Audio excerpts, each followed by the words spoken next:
Cami. Geçmiş olsun. Hala ne vahşet yerine geliyor.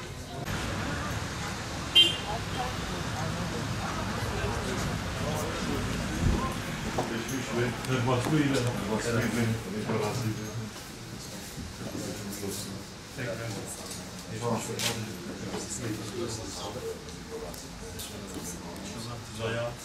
İnşallah canlı maddi olarak bu problemi kısmen olay çiğnemeye Salim'e veya ne valla deme veya Salim'e veya yani senin not saldi jive rajmak kemaliz Yumanca acıya bilek şampiyonu tam sistem hakkı normale dönmüş bu zulma bana destek ediyor.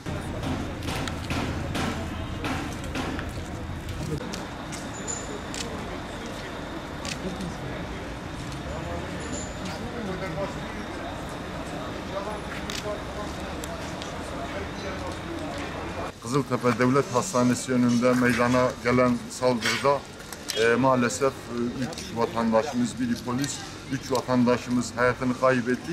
50'ye yakın vatandaşımız da yaralandı bu menfur saldırıda. Her şeyden önce bu saldırıda hayatını kaybeden vatandaşlarımıza şanı yüce Allah'tan rahmet, ailelerine başsağlığı diliyoruz. Ayrıca bu saldırıda yaralananları da Allah'tan acil şifalar diliyoruz. Malumunuz 15 Temmuz paralel yapının darbe girişimiyle Türkiye'de bir birliktelik, yeni bir süreç başladı ve bu süreç çerçevesinde Türkiye halkları bir birliktelik ruhu oluşturdular. Görünen o ki dış güçlerin maşası olan örgüt bu birliktelik ruhunu tahammül edemedi ve dün itibariyle Türkiye'de özellikle Doğu ve Güneydoğu bölgesinde bazı illerde eş zamanlı eylemler gerçekleştirdi. Bunlar Mardin, Kızıltepe ve Diyarbakır'ın Sur ilçesinde. Diyarbakır'ın Sur ilçesinde de yine menfur saldırıda hayatını kaybeden bir ailenin yakınlarına buradan başsağlığı diliyoruz. Şimdi bu saldırıların arkasında dış güçlerin olduğu artık şüpheye mahal bırakmamaktadır. 6-8 Ekim olaylarını hatırlarsanız 6-8 Ekim olaylarında Amerika'nın Adana Büyük Konsolosluğu Diyarbakır'ı 6-8 Ekim olaylarından 2-3 gün önce ziyaret etmişti ve hemen akabinde bu 6-8 Ekim olayları vuku bulmuştu. Yine bu son yaşanan olaylarda Diyarbakır, Adana'nın Amerikan Başkonsolosluğu 2 gün önce Diyarbakır'ı ziyaret etti. Yine derin güçlerle bir araya geldikten sonra bu olayların bölgede yaşanması tesadüf değil, tamamen dış güçlerin maşası olan örgütün Amerika konsolosluğuyla yaptığı görüşmeler neticesinde bu olayların bölgemizde eş zamanlı meydana gelmesi çok düşündürücüdür. Her şeyden önce devletin özellikle Batı ile olan ilişkilerini tekrar gözden geçirmesi gerekir. Özellikle bölgeye yabancı misyon şeflerinin, konsoloslukların inceleme adı altında bölgeye gelmesi ve bölgeyi karıştırmaları düşündürücüdür. Devletin bunun önlemini alması lazım.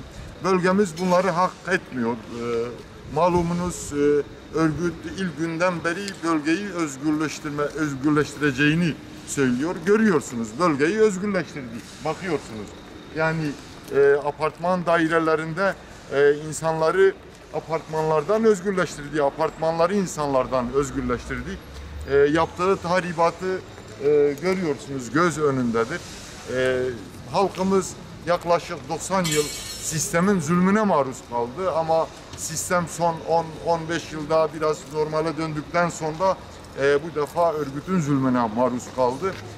Bir an önce bölgede yaşayan insanlarımız gerek Mardin, Diyarbakır, Muş, Van ve bölgenin diğer şehirlerinde yaşayan Kürt vatandaşlarımız 15 Temmuz ruhuyla bu taşeron örgüte karşı seslerini yükseltmelidirler, birliktelik oluşturmalı ve bu zulme dur diyebilmelidirler.